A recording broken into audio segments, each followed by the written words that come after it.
welcome back everyone, welcome back to another week, another edition of the KSL of the Korean StarCraft League, week number 36. I'm of course your host ZvP, and with me I'm joined by the lovely people in the chat, by these amazing players as well. Exclamation mark B. Be in the chat if you guys want to have a look at the bracket yourselves. This is your weekly dose of Korean StarCraft. As I say that though, we're going to be featuring some non-Koreans here to begin with. Oh my god, as we dive into this already, and spawning in the bottom right hand corner of Hardlead, we have the Ukrainian Zerg player representing Berserker Esports. It is Papa DIMAGA. And spawning in the top left, we have as opponent, we have the Teal Protoss representing Team Starcom. It is Ashbringer. And as we get into this, a big shout out to Bomyolja, thank you so much for the raid. Hope you had a great stream, hope you had a great, I'm assuming, ladder session. Thank you, do appreciate it.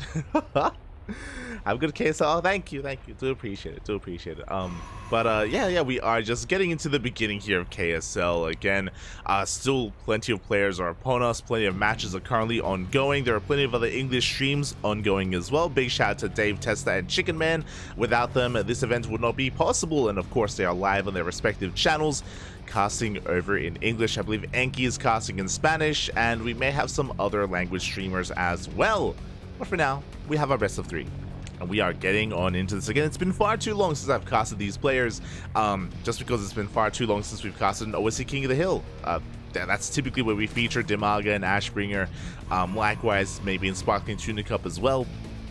So it is good to be back. And a big shout out as well to both of these players, because I mean, it takes quite a little bit here to actually take part in some of these Korean events.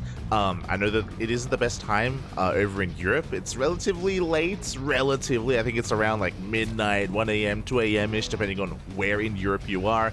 But I know that it is getting quite late there over in Europa. So yeah, really cool to see players kind of stay up here, participate, compete, and hopefully perform as well. Always do champion that. For now though, we're just kind of easing ourselves into this. Again, hatch gas pool opener by DIMAGA. Likewise, Ashbringer going for a gate cyber expand. Nothing too crazy here. What's important is that DIMAGA, of course, it's been a while since we casted them, but DIMAGA, he is typically a player that thrives in the mid game. He's a very old school player. He's been around for a very long time, many years. He has been competing, and he's still up there. He's still one of the best. In WTL, he's also been competing for Berserker Esports, or at least in the previous season, and DIMAGA, he had some pretty solid performances. Last season in WTL Summer, both Asher and I, we were both very impressed, and we became quick fans, very quick fans of Papa DIMAGA. It's hard not to be.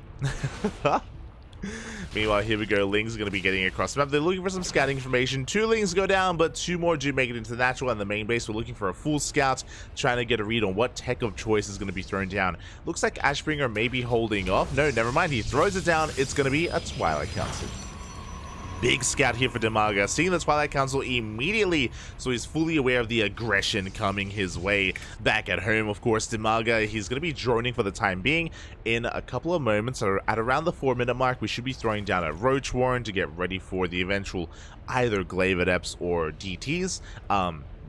Pick or choose, pick your poison here as, oh, that is a Forge. We were gonna throw down a Robo, but no, we throw down a Forge instead. That is an interesting variation.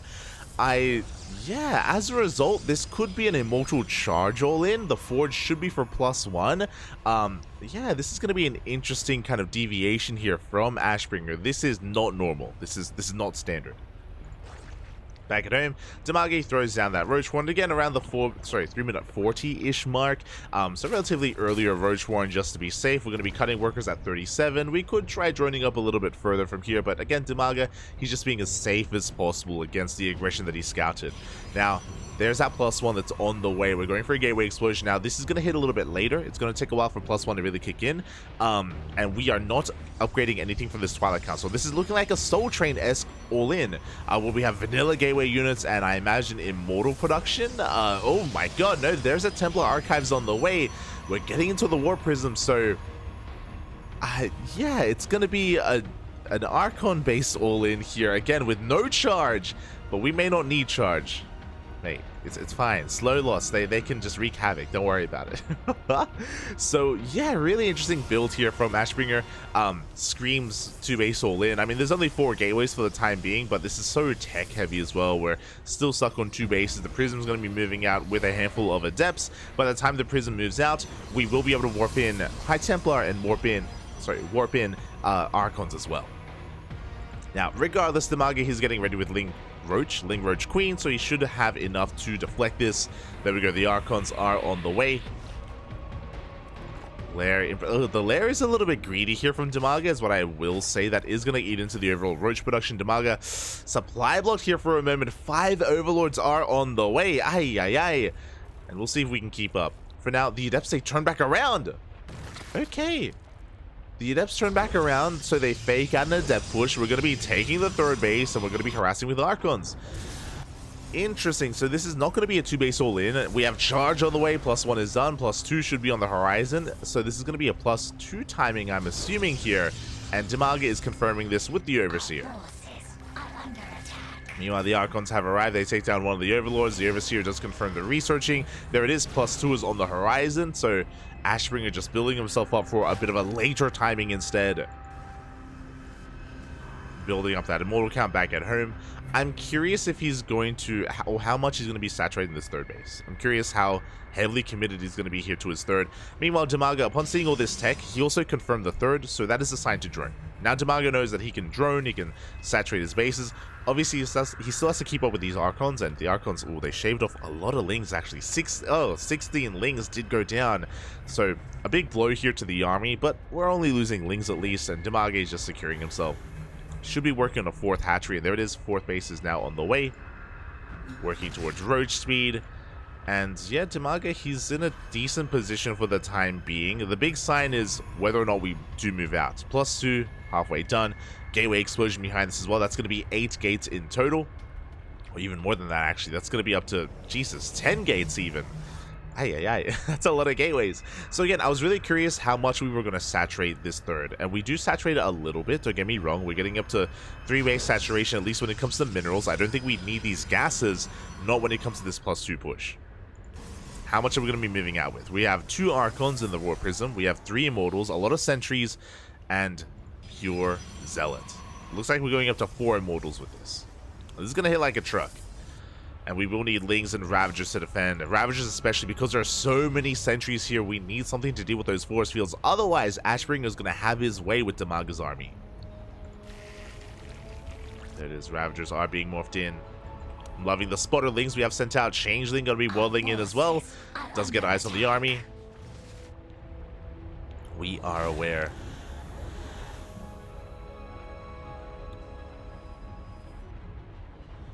The army's going to be pushing on forward.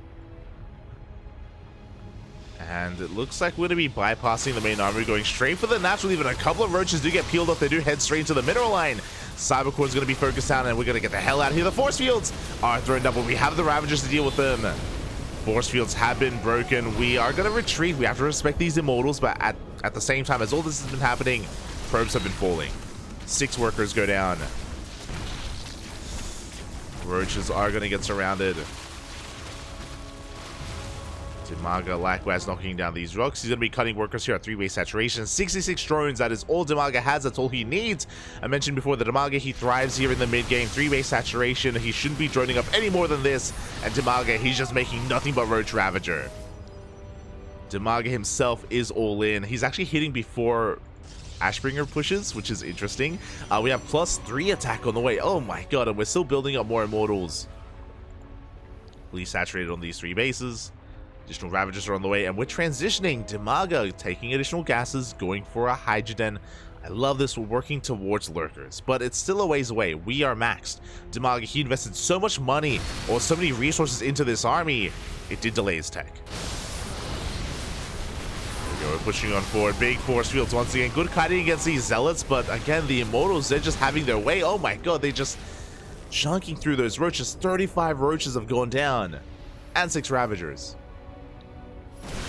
And not a single Immortal, and as the Immortal count gets higher, I have to get more and more concerned for DIMAGA. 6 Immortals.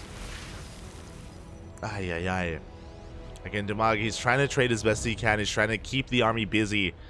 If he backs off too much, then that will trigger a counterattack, and I don't think DIMAGA can hold against this. We have the Lurker Den on the way, but again, the tech has been delayed, and the Lurker Den is still a ways off. We need more time.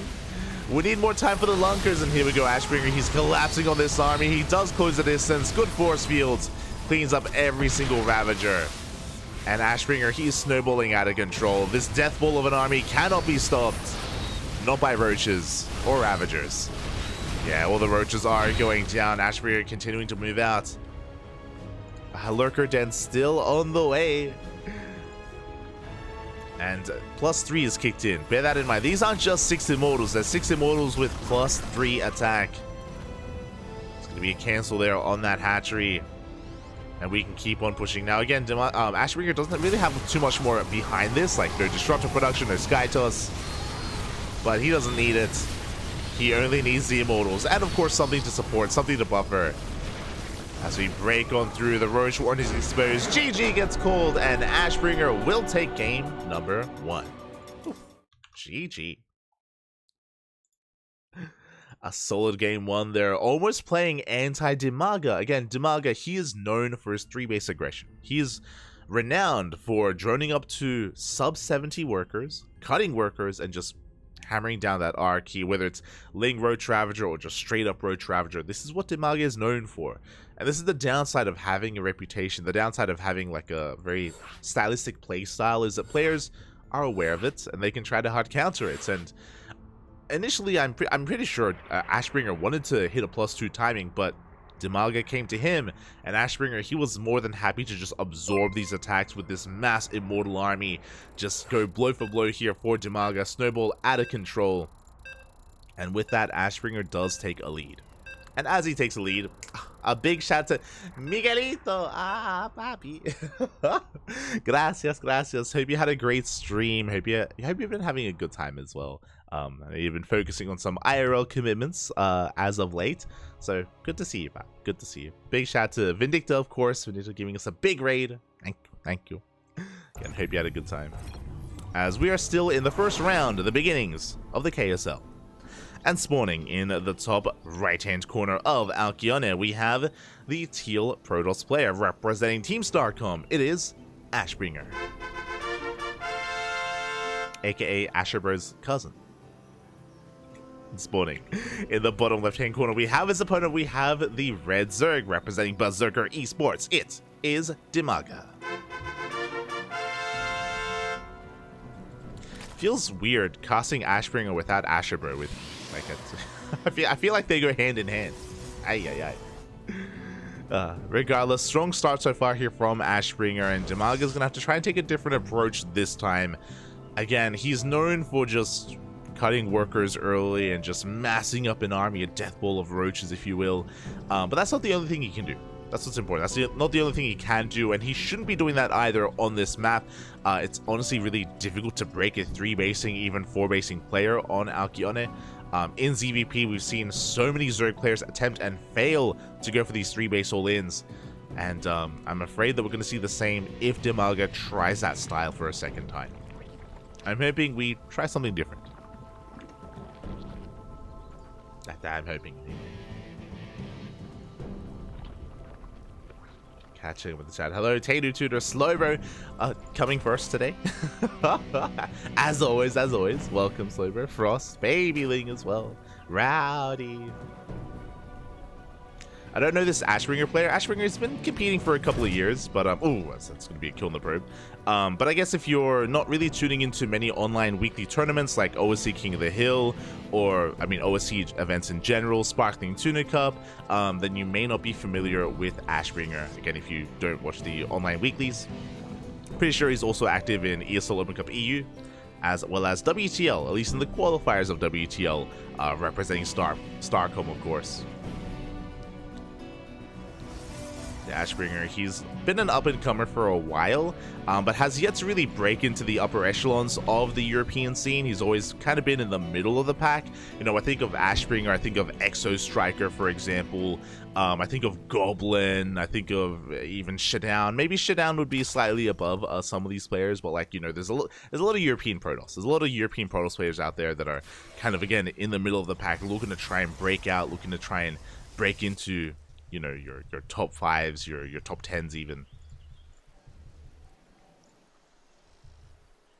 And yeah, Ashbringer has been on that grand set for quite some time. Ling's going to be slipping on in. Again, a Hatch Gas Pool standard opener out of DIMAGA, getting into his third base. Likewise, we have Ashbringer getting into his own gate expand as well. We have our tech of choice, and ooh, we are switching things up here. The Lings get shut down, but the Lings, they scatter the tech. This time, it's not a Twilight Council. This time, it is a Stargate. Here we go. Stargate opener here out of Ashbringer, going to be going Oracle first, which DIMAGA can assume is happening. He didn't see the first unit coming out, but Oracles are the standard, and DIMAGA should be just focusing on Queen production, droning, and making sure he's in position for whatever Ashbringer has ready to throw at him.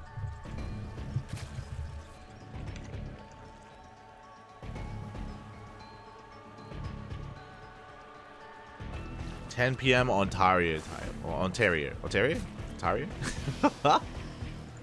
Welcome. Always a big shout out to I know it's a bit of a better time here for North American players, or North American viewers, as opposed to the Europeans. Always good to see. Lings, they come in, they do delay the third base. They get a kill on that probe. Gonna be delaying it by a couple of seconds. Also keeping the Oracle back at home and forcing the activation of the Pulsar Beam. Not too bad. Not too bad damage done here from those Lings, as Ashbringer is just going to be building himself up, getting that third base up and running, and now that he has 2 Oracles, he should be pushing out across the map, looking for some economic damage. Back across the map, we have 2 Queens in the main and a Spore. We have a Spore at the natural with the Queen, and at the third base, we have 2 Queens, a Spore Crawler as well, so we're pretty well set up. Like, we have all the tools we need to deflect these Oracles. It's all about the positioning, it's all about the control. So we'll see if DIMAGA can minimize his losses behind this interesting double Oracle into Void Ray. Usually it's the other way around. Usually you go Void Ray first to shut down scouting overlords to keep your opponent in the dark. But yeah, this time it's going to be Void Ray afterwards, which is a little bit suspect. Oh, never mind. I was curious as to the purpose of this, but it looks like we're just going to be focusing on defense. The Lings, they do go for a big counterattack, but there are Adepts in position. Another probe goes down. Good target firing here from DIMAGA. Likewise, Ashbringer did kill 2 workers at the natural, but only 2 workers so far. These Oracles, they haven't paid for themselves yet. Not yet, but, you know, they can gain value over time. They still have a decent amount of HP left on them as they come back in looking for more drone kills. Meanwhile, our transition is going to be a Twilight Council and a Forge alongside a Robo. This is a pretty standard transition. This is looking like +1 and Blink. We could also get into +1 and Charge, but we'll see what we commit to as... Oh, that is going to be a Dark Shrine. That I was not expecting. Again, Ashbringer, he is more of an aggressive player as well. So going to be slipping into those DTs. There's Blink on the way, so it's going to be +1 Blink alongside Dark Templar. Meanwhile, Ashbringer tries to go for a scout. He sees saturation at the third, but he doesn't see the tech. He saw the lair, but it is for Hydras. I don't know if you noticed, but we did invest into Roach Warren, but this time a much faster Hydrogen. DIMAGA is joining up a little bit further. 4th base is on the way. Opposed to the previous game where DIMAGA cut workers at 66, which is 3-base saturation, DIMAGA, he's joining up much more this time. And he's taking up as well. So a very different playstyle, very different approach. Working towards a longer game, I imagine. We'll see if he does saturate this 4th. For now, a handful of Roaches are in production just to be safe, just to have an army. And Ashbringer, he's taking up even further, going for a Bay as well. Rodix Bay is on the way. This should lead into, yep, double gases and a second Robo for double Disruptor production or double Colossus production. Now, because Ashbringer is taking up so much, this is typically when the Zerg player needs to recognize this, realize what's going on, and tech up as well. Not just into Hydras, not just into Lurkers, but into Vipers as well, Hive tech. Vipers, they will shut down these kind of Robo-based compositions. But for the time being, DIMAGA is stuck on Lair Tech. Lair Tech Lurkers. It's a little bit weird to see a Lurker den without an Infestation Pit, so the Hive is going to be delayed. I appreciate the Lurker Tech, don't get me wrong, like, this is good. But without the infestation bit, without the hive, it's still going to be difficult to kind of break an entrenched player. I mean, thankfully for DIMAGA, we don't have a second robo, so we're only making one Colossus at a time. So Ashbringer, it's going to take a while for him to really build up. So DIMAGA is still in a decent position. Meanwhile, fourth base was about to be taken. DIMAGA does delay it for a couple of seconds, as it's now going to be thrown down again. Looks like there it is. Infestation bit is thrown down, so DIMAGA is working towards that eventual hive tech. DT comes in for some harass, gets 2 drones. Only 2 workers. And we're looking for more damage again. We still haven't really seen the tech. Ashbringer doesn't know what's going on. Dips into the natural base. He's going to be committing. He does reveal. With the revelation, he gets eyes on the Hydras. He knows. And there it is. With the revelation, he also gets eyes on the morphing in hive as well. So he's aware of the potential for a Hydra Lurker Viper. He's fully aware lurkers are already on the way. And DIMAGA going to be only joining up to 71. He doesn't saturate the 4th. He takes the gases, but he hasn't taken the minerals. Which means DIMAGA, he's pushing now. He is getting ready for his push. Now, upon seeing this, we can go one of 2 ways. I'm still shocked. I need to double check. Yeah, only 1 robo. Only 1 robo here for Ashbringer. Despite getting up to 4 base saturation, I'm concerned. And here we go. DIMAGA pushes in. Does get on top of the 4th base. And that's going to be a cancel on the Nexus. Containing Ashbringer here to only 3 bases. You can see that DIMAGA is patrolling on the right-hand side, just making sure that another base is not being taken. 3 workers going to be going down. Pylon as well. And DIMAGA is going to back up. Behind this, Ashbringer, supply blocked, still stuck on 3 bases. He needs an expansion. This is another great way for DIMAGA to make use of this army. Even though DIMAGA, his tech is late, and his Vipers are a little bit later, his Lurker upgrades a little bit later, his Hive was later. But with this army, he's been able to accomplish a lot. And that is denying the 4th. And look at the creep. Oh my god, the creep is getting out of control. The creep actually touching tips here with the 4th base, or the would-be 4th base of Ashbringer. And all DIMAGA has to do is deny the 4th base over and over again, contain his opponent to 3 bases, while taking up into that kind of late game composition of Hydras, Lurkers, and Vipers. And he's doing it. He's pulling it off. Ashbringer, he's slowly breaking free. Still trying to establish that 4th base. As he does, though, DIMAGA can push in. And we're only up to 2 Colossi. No Disruptors. Like, against Lurkers, we need a higher Immortal count. Disruptors. Sky Toss. Either or, and we have none at the moment. We're still heavily reliant on a gateway-based army composition. Which can definitely overwhelm the opponents, but oh god, we have so many Lurkers. DIMAGA, I'm sure he wants to get rid of some of these roaches. The roaches are less than ideal in this army composition. DIMAGA, he may be maxed out, but he does have a subpar army at the moment. Just because there are just so many roaches involved. Here we go, Ashbringer is pushing in. Pretty threatening death ball of an army. 1 fight is all it takes. The Lurkers are exposed. 2 Lurkers go down. DIMAGA in a bit of trouble. Blinding clouds are thrown down. We do have a surround being set up as well. The Colossus get caught out. And both Colossus will fall. At the same time, we get on top of the Lurkers. Both players losing a lot here. 1 Lurker still alive, and it looks like the surround is real. It looks like Ashbringer should be losing his army. Comes in with some Zealot reinforcements, but again, the surround was too good. Only 1 Lurker survived, but 1 Lurker was enough.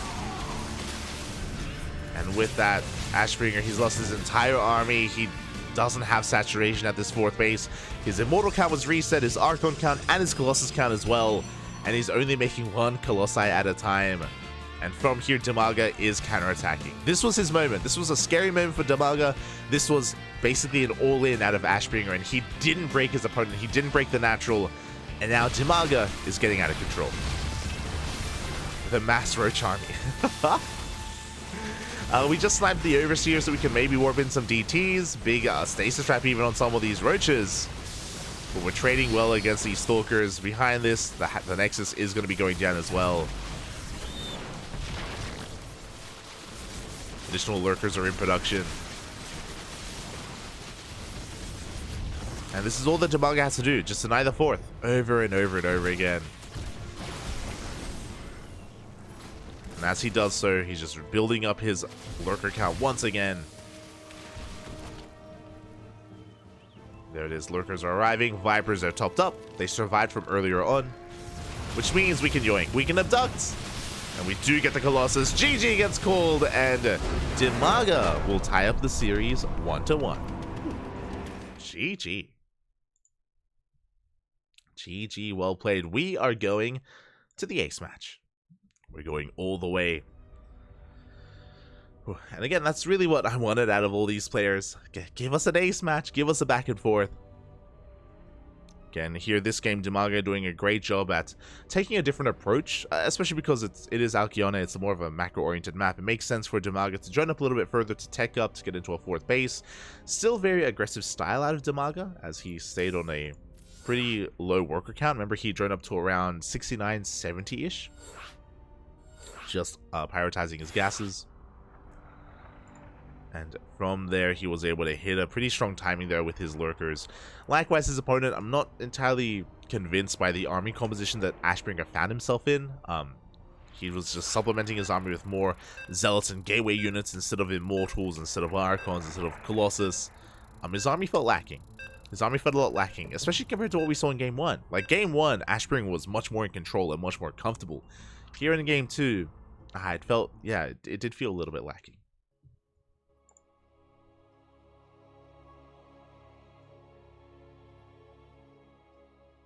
Imagine coming first. Imagine.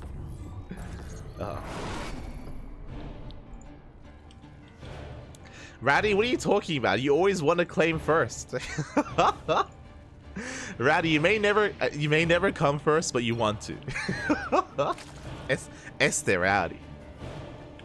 Shaking my head, and here we go, spawning in the bottom right hand corner of Golden Aura. We have the Ukrainian Zerg player representing Berserker Esports, tying up the series 1-1. It is DIMAGA. And in the top left, we have his opponent. We have the Teal Protoss representing Team StarCom, being forced into the ace match. It is Ashbringer.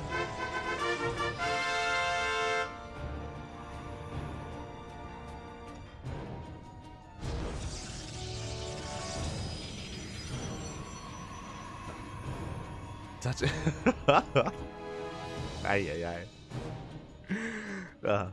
Here we go. We're getting into this again, loading into Golden Aura, which is a very unique map in the map pool. I'm a little bit surprised to see it, but on Golden Aura, you can actually be a little bit greedier. You can cut some corners. Your third base setup is really heavily fortified.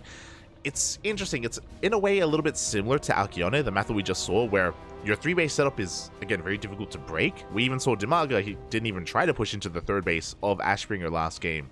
It would just be so difficult just pushing up that ramp, and so inefficient trying to fight your way up it as well. Similar thing here with Golden Aura, where these bases are very close together, they're very congested, likewise very narrow entry points into the third and into the natural. But the difference between these two maps is that on Golden Aura, the rush distance by ground is a lot shorter. So once you get the ball rolling, once you do get momentum, it's very difficult to stop, very difficult to hold on. And as a result, we can see more aggressive styles. They're a little bit more viable here compared to an Alcyone. Likewise, there's also the gold base. I don't think it's going to come into play here.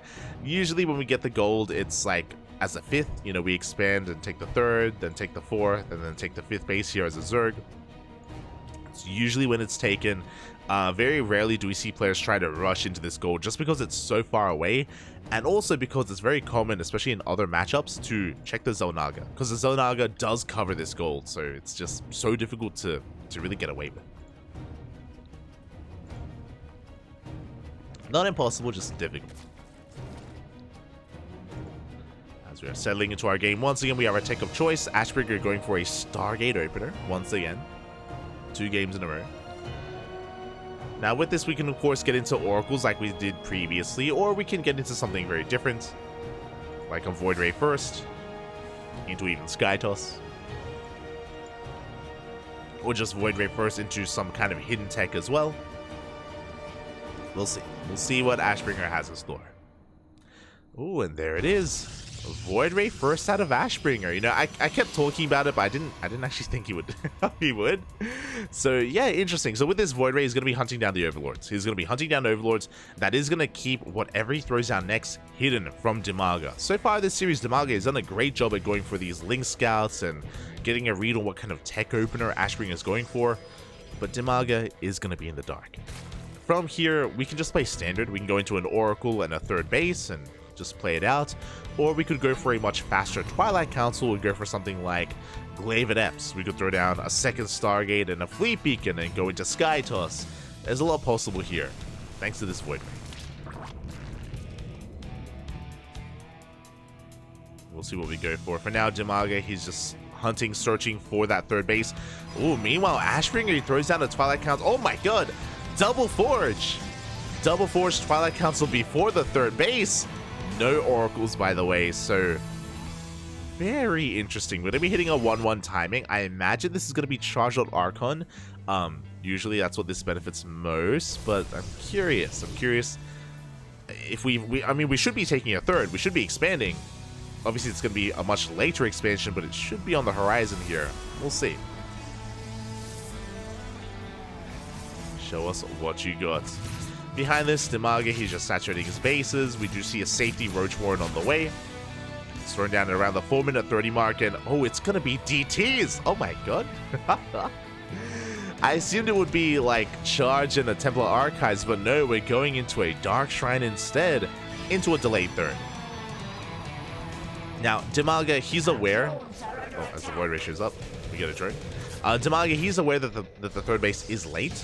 Very much so aware, and that's why he went for a little bit of an earlier Roach Warren just to be safe. Gases are being taken, and DIMAGA, he hasn't seen any move out yet, so he feels safe enough to drone. He may have thrown down a Roach Warren, but he hasn't been baited into making roaches. He sees the late third. Sees the wall. Oh, and DIMAGA looking to spice things up. He's going for a Spire. 6 gases have been taken. A Spire is on the way. Revelation does not reveal the Spire. Gets eyes on... It's so close though. Gets eyes on the lair, on the saturation. Doesn't see the tech though. Just barely. Behind this, there's Charge on the way, so this still feels like Charge or Archon, just a different way to get into Archons with these Dark Templar.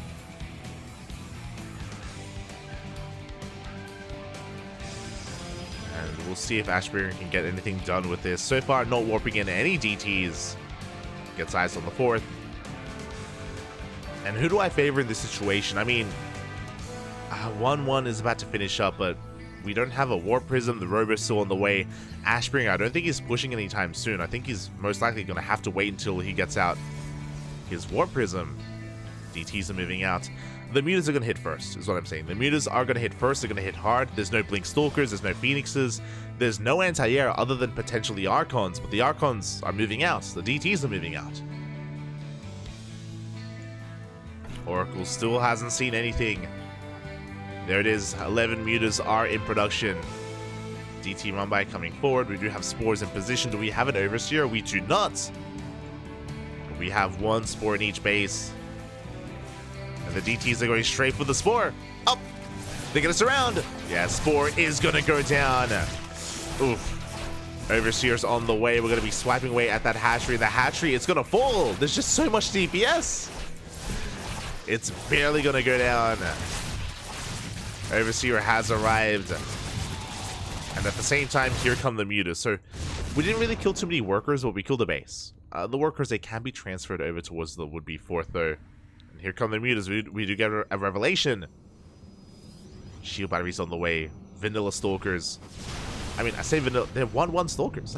And the upgrades aren't too bad on them. Mutas, they dip in. They can one-shot probes.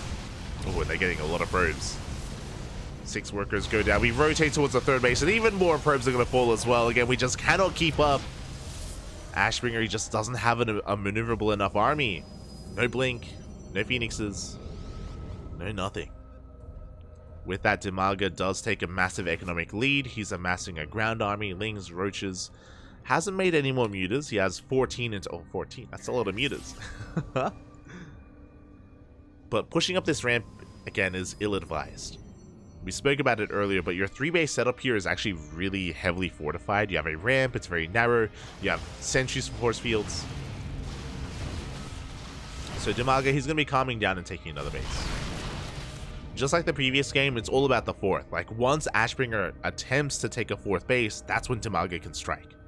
Until then, he's just harassing with his mutas, and he's droning back at home. Or taking, I should say. I think he's done droning. Meanwhile, the mutas, they dip in towards the main. We have a 2nd Stargate and a Fleet Beacon in production. Fleet Beacon's on the way for, I imagine, Anion Pulse Crystals, which is Phoenix range. Range for those Phoenixes. Meanwhile, DIMAGA back at home getting into Hydras. For now, he's Lingbane Roach Ravager, but a Hydra Den's on the way. Soon to be Lurker Den. Gold base is being taken. We mentioned before that, but this gold is usually taken as the 5th, and there we have a 4th and 5th and 6th at the same time. Double expanding. DIMAGA is about to max out. And Ashbringer, he's stuck at home. Just like the previous game, basically, Ashbringer, he's going to be turtling and building up a death ball of an army. And we saw in the last game that he did break through the line of lurkers, and he almost reset the lurker count. It went down to 1. Unfortunately, Ashbringer didn't have enough to kill DIMAGA then and there. This time we need to do better. We need to have enough here to push through. So far, we have a couple of Immortals. We have a couple of Archons that are on the way as well. 4th base is being taken. DIMAGA comes in. And at the same time, he's going to be pushing towards the 3rd. Stasis Trap goes off, but the Bailings, they're getting into the middle line. Oh, Biles, they do not connect, but the Bailings do. We get 14 probes. A massive Stasis Traps, and Ashbringer, he's going to clean up the army. He lost his economy, but mate, we're going. We're pushing. We're stuck. We're trying to, but getting a little bit stuck there. We clean up the rest of the Roach Ravager. And again, was this worth it for DIMAGA? He crippled the economy, but he lost so much of his army. He's vulnerable at the moment. But the longer this goes on, the better it is for DIMAGA. DIMAGA is building up more Roaches, Ravagers, Hydras, Banelings. As time goes on, DIMAGA is recovering. Ashbringer, we gotta go. At the same time, a Link counterattack sees the lack of 4th base. Banelings are rolling in. The connections on those Zealots. Yeah, the Queens are coming into the fray. We're getting ready for a surround as well. Is it enough though? I mean, there are no Zealots left. There's only a handful of them. Oh, we piled down the Void Ray. The Immortals are putting in a lot of work, but there's only 2 Immortals. Unlike game number 1 where we had 6 Immortals, this time there's only 2. Zealots are being morphed in. Again, Ashbringer, he's completely all in. Takes a while to the face. The Zealots are getting a lot of work done. The boys have to be pulled. Oh my god. Ashbringer, he's so close to breaking DIMAGA here and now, but here come the reinforcements. Here come some more Roaches. The drones all go down, but we're getting on top of the Immortals. Desperately trying to focus them down. Ooh, and both will fall. DIMAGA barely holds on, lost 20 drones in the process. If he didn't pull those workers, he would have lost his Hydras. He would have lost the backbone of his army, and Ashbringer, he could have been able to pull that off. But alas, DIMAGA does survive. Behind this, no Hive, no Infestation Pit, no Lurker Den, so it's still just a Hydra Roach army. Roach Hydra even. Gold base is well underway. So DIMAGA may not have the most efficient army and maybe a bit of a mid-tier army, but it's all he needs. Again, he doesn't have to worry about Immortals. Not anymore. It looks like DIMAGA has done it here. We're going to try and defend on 3 bases. We have probed up a little bit more. Saturated our 3rd. Dark Templar on the way. There is no detection, so DTs could actually trade a little bit here. Hopefully they don't engage with the Banelings. Oh, thankfully. War Prism gonna try and harass. Does get eyes on the gold. Dark Templar are waddling out. No detection here, so we could, again, force DIMAGA back home. We want a base. We want a mineral line. There's no drones. Where are the drones? No! GG does go down.